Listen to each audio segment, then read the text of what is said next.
Flushing used to be affordable for immigrants to like stay. So a lot of people, a lot of like newly immigrated people who just settled in America, they were able to, rent a space or like get an apartment or like be a roommate and things like that. But it's not like it anymore. It's getting really priced out and people are getting pushed, and I don't know where those immigrants would have to go.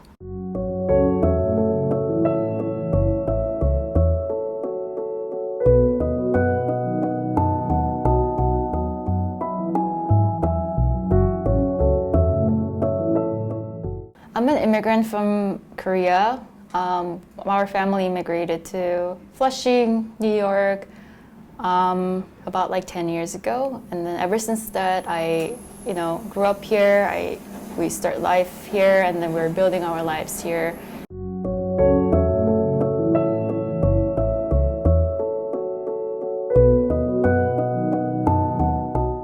I'm Bobby Nathan. I was born in Kingston, Jamaica. I came here at the age of 16. I've been living in Flushing for 38 years now. I grew up in Flushing. At the time, Flushing was predominantly white and Jewish. There were certain parts of it, like by the LIE, which was Italian. And it was a neighborhood that was changing slightly. A lot of Koreans were moving in, especially here on 41st. And so it was like a great neighborhood to live in. The businesses here were like diverse. In fact, we didn't even go into Manhattan. On rare occasions, we would go into Manhattan. We used to call it the city. And we would stay mostly, anything you wanted here, you could get it here in Flushing. So we had like movie theaters. We had like 3 movie theaters downtown Flushing. We had like a lot of pizzeria, a lot of supermarkets, doctors, lawyers. Everything you needed was here in downtown Flushing. This is an optician that's been here since 1961, and Malcolm X used to come here and get his glasses. It's been owned by the same family since then. Flushing is like so big, so when you go to some part of Flushing that's like more like house-ish like that, there are more white people there.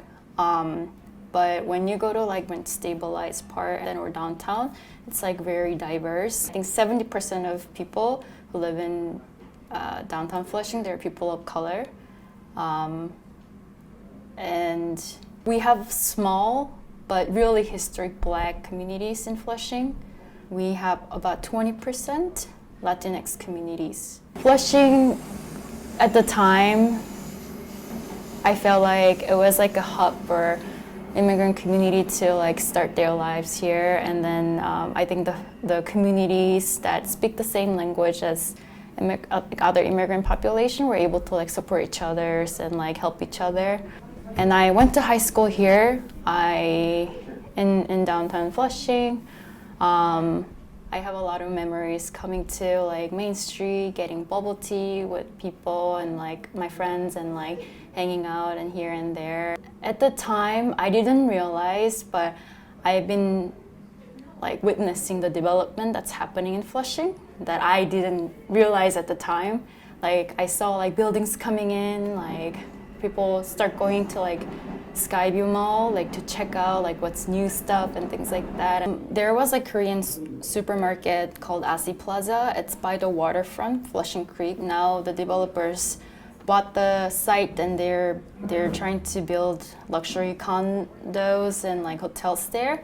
By Union Street too, there are a lot of like Korean restaurants.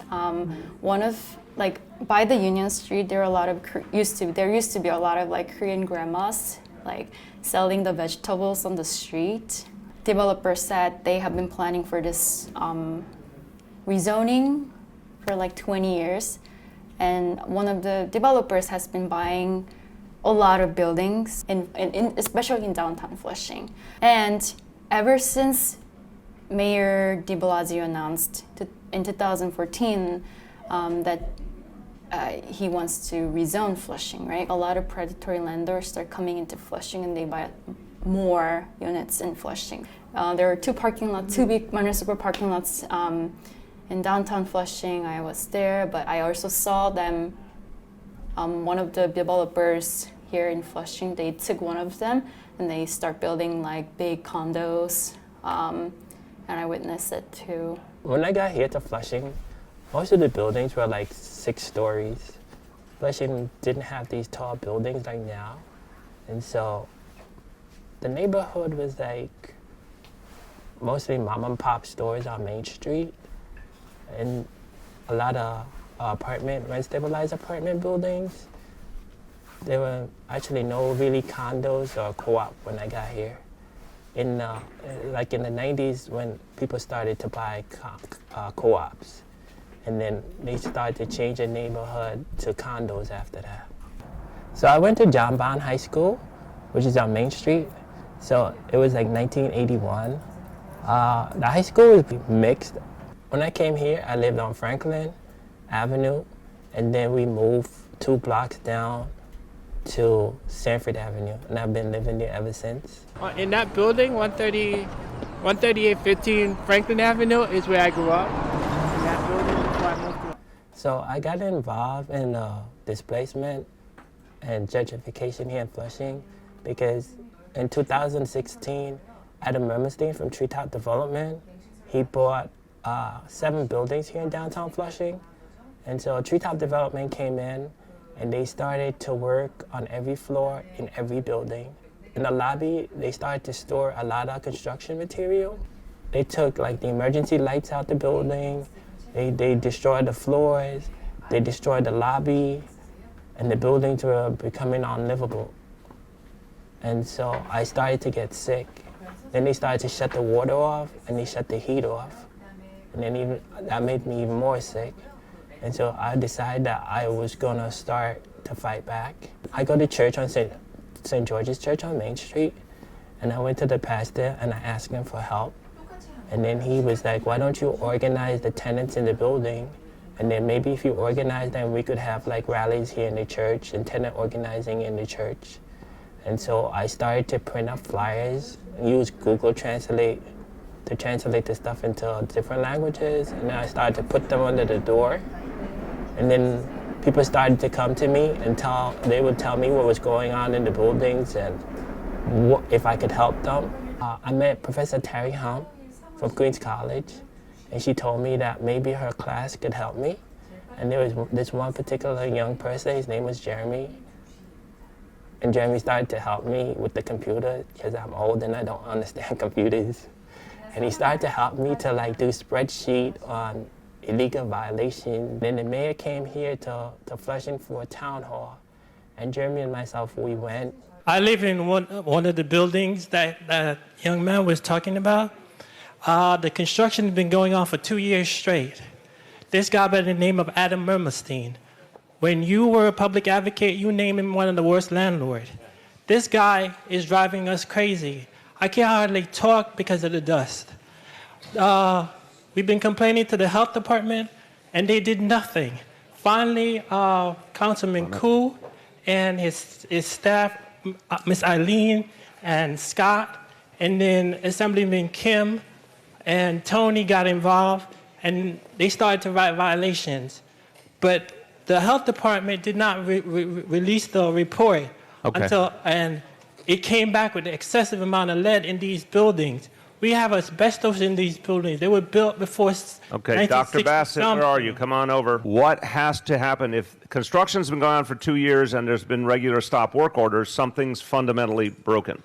So tomorrow, I want senior people on the site to figure out why this has not been stopped. And if we have to escalate criminal charges towards the landlord or any other type of aggressive action, let's go, because this sounds outrageous. And so the next morning, the mayor sent in people from the health department, DOB, HPD, the police department, and then they moved on Adam Mermelstein. And so they took out the violations from about 1,000 something to about, I think it went up to almost $500,000 in violation. And then they started to harass me. They started to throw my mail by the door. They went into the apartment And so I had to get the 109 precinct involved. And I also had to have Department of Investigation come in.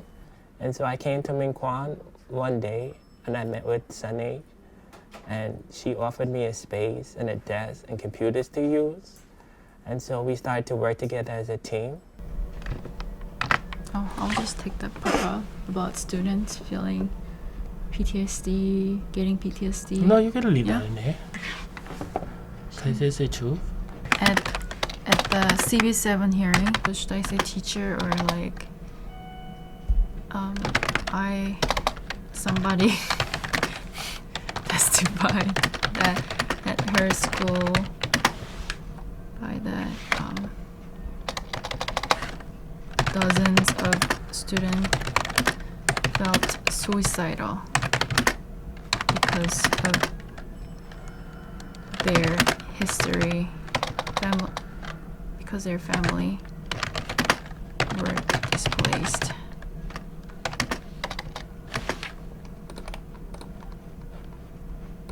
Every apartment that was renovated, they destroyed, and they started to make the buildings unlivable. And they decided they were going to turn the buildings into condos. All 5 of the rent-stabilized buildings into condos. And so we decided that we were going to even fight more for the rent laws to get rid of the MCIs, because that's one of the things they were using to displace the people here.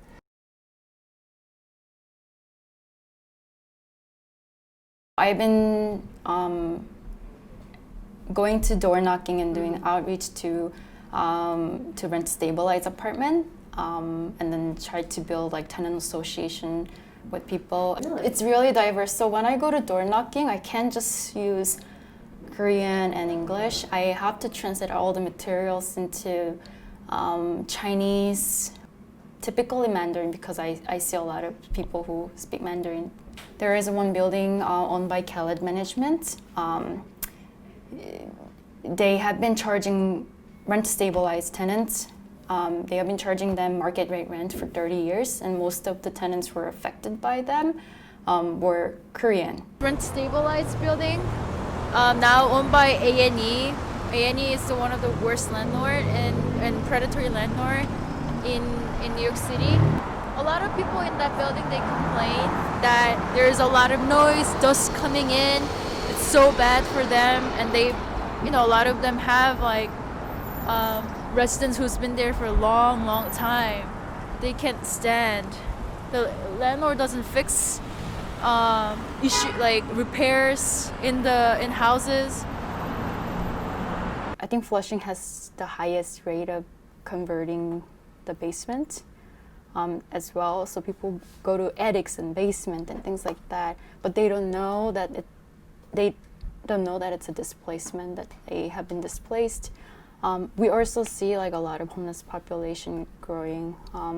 When we go to libraries, there are a lot of like homeless brothers and sisters. We see them. A lot of people don't know about their housing rights, and they have been displaced, but not knowing that it's a displacement. So whenever they get a letter from like, MCI units saying that they're gonna get MCIs and blah, blah, blah, or like landlord increasing the rent, they just pack everything and leave. And then if you look across here, you see the green fencing as well.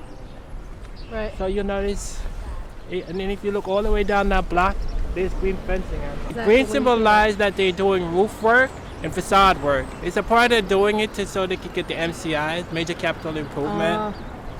Okay. And that's what people are fighting, right? The Yeah. MCIs? I'm not sure if you see it, but there's cameras Yeah, everywhere. for sure. Anytime they do the MCIs on the building, they put cameras. Uh-huh. Zara Realty purchased 3 buildings in Flushing,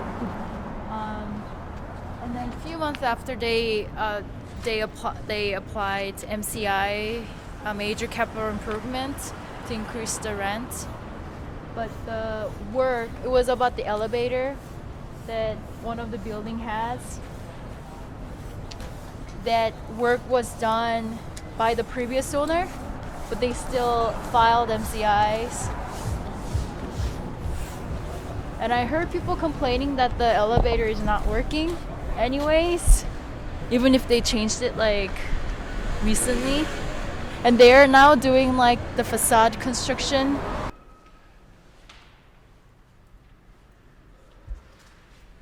What does it say? What is it? It says they need a picture ID to get a mailbox key. This is illegal. Really? Oh, Jesus.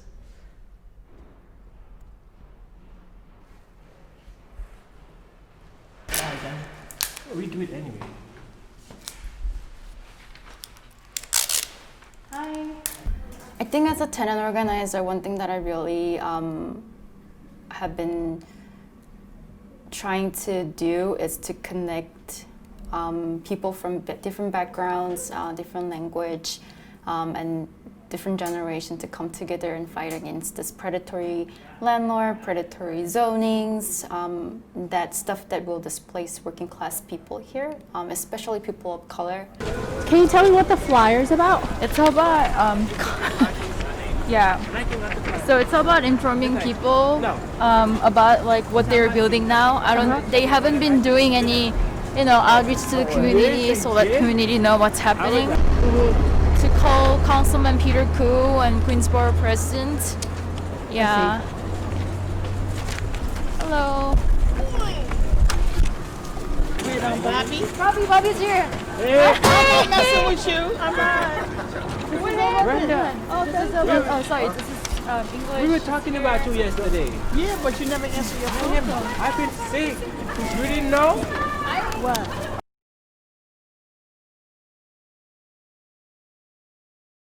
According to New York Times article that recently came out, Flushing has been quietly becoming one of the fastest growing for sale market, second to the Williamsburg.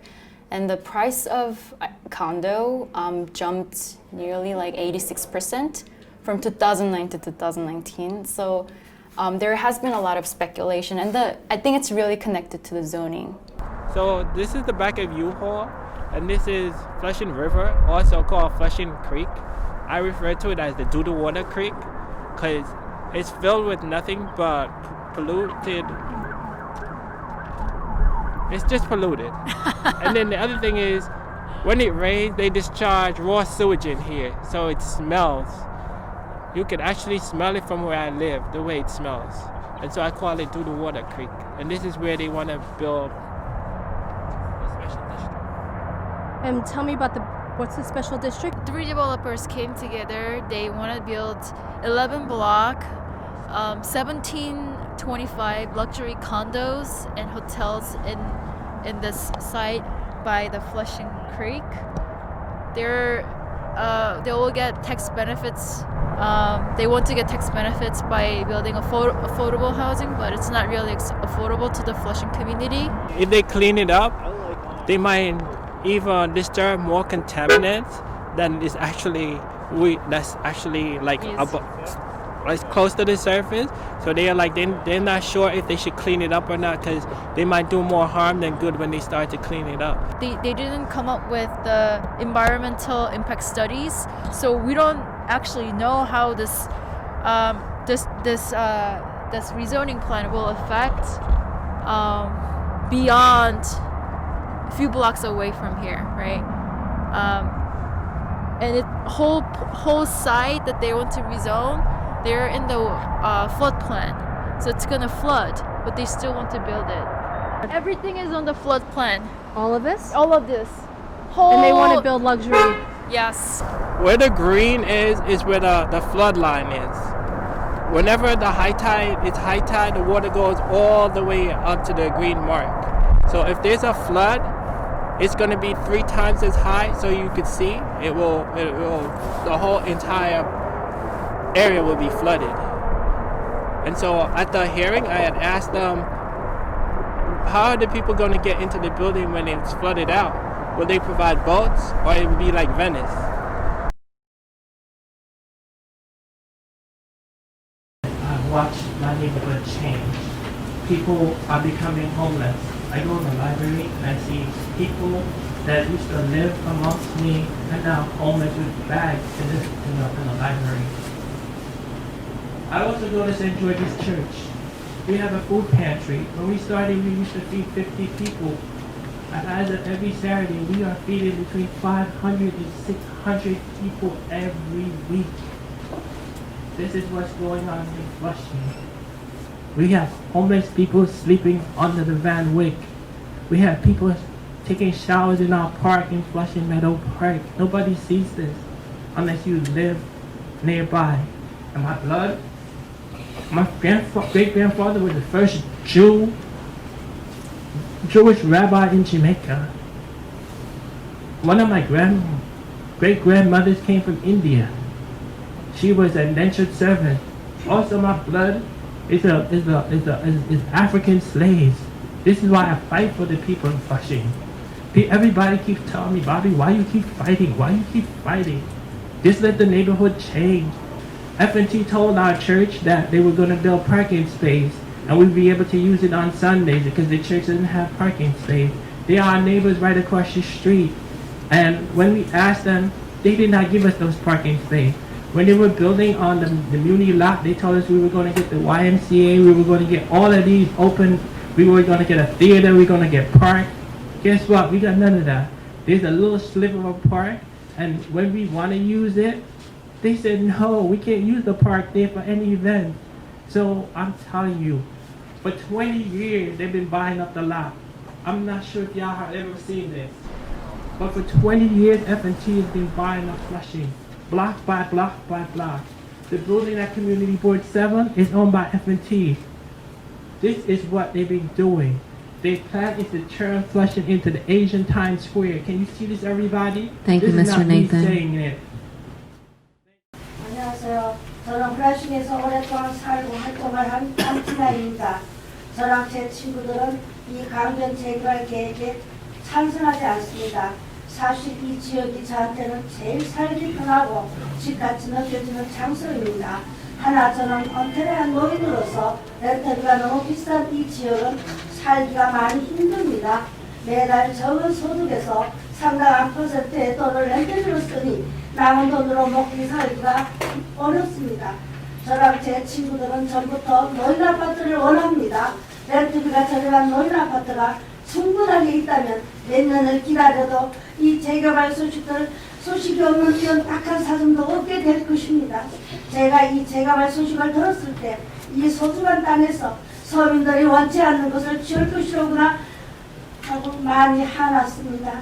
제발 이 서민들의 말을 들어주십시오. 이 재개발 계획은 우리 브라신 주민들을 위한 것이 아닙니다.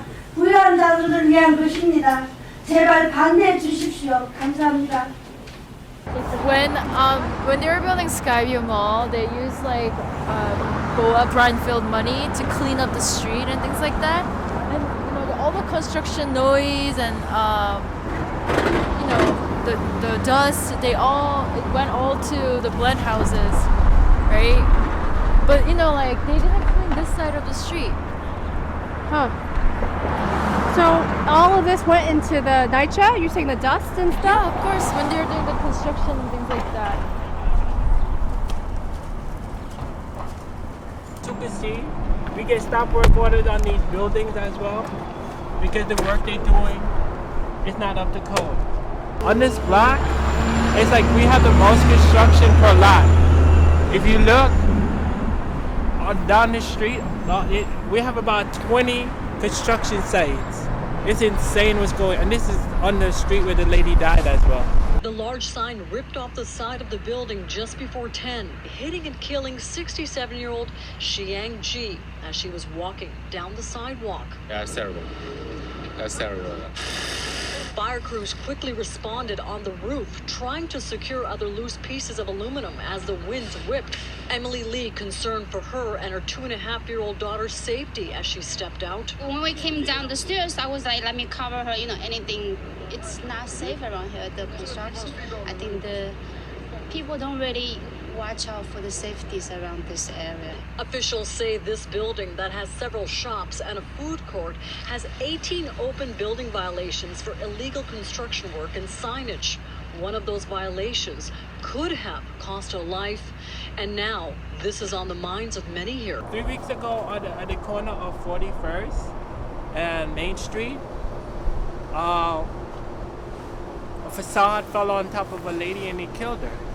Because the work being done here in Flushing is dangerous. They're not conforming to DOB code. So you can see a lot of the buildings here, we get work stop orders on them. It was like right in front of the bus station.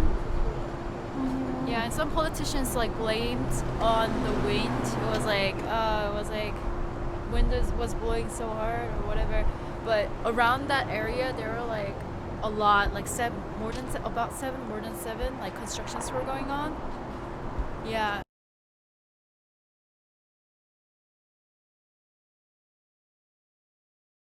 Paid! Turkey's getting paid! Turkey's getting paid! Turkey's getting paid! Turkey's getting paid! It's a public hearing. It's kind of like dog game. I don't like my name. Whoa! No! Step away! Step away! Step away! Step away! We've been here for over 2 Step hours. away! Step away! Step away! Get out of our face! Get out of our face! Everyone back up! Everyone back up. Let's go. Why don't you get him to back up? He's the one putting his hands in a young girl's face. Eugene Kelty, everybody. Eugene Kelty, chairman of CB7. The public has the right to speak. Let's speak! Let us speak! Let us speak!